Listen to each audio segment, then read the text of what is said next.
Hello everyone, আজকে exam হলে আমাদের একটা ঘটনা ঘটেছে, সেই ঘটনাটাই তোমাদের সাথে শুরু করব।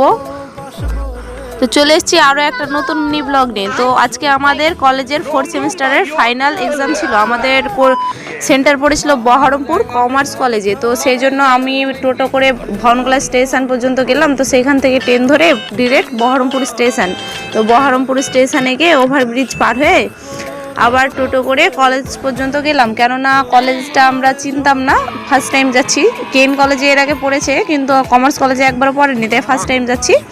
তাই আবার স্টেশন থেকে টোটো ধরে কমার্স কলেজ পর্যন্ত গেলাম। তো সেইখানে গিয়ে যেহেতু টাইম হয়নি, সেহেতু আমাদের কলেজে ঢুকতে দেয়নি। প্রথম আমাদের সেকেন্ড হাফে পরীক্ষা ছিল, ফার্স্ট হাফে যাদের পরীক্ষা ছিল তারা একটা সময় বেরিয়ে গেছিলো, তবুও আমাদের মিনিমাম 1:30 পৌনে 2টোর দিকে ঢুকতে দিয়েছিল। তো সেখানে ঢুকে নিজের রুম টুম খুঁজে পরীক্ষা টরীক্ষা দিয়ে বেরোলাম। তো যে ঘটনা ঘটেছে সেই ঘটনাটা হচ্ছে, আজকে আমাদের এক্সাম হল থেকে 2টো মেয়েকে একদম প্রচুর পরিমাণে বাস দিয়েছে, কেননা তারা চ্যাট জিপিটি থেকে টুকলি করছিল, ফোন নিয়ে বসেছিল, তারা ধরা পড়ে গেছিলো।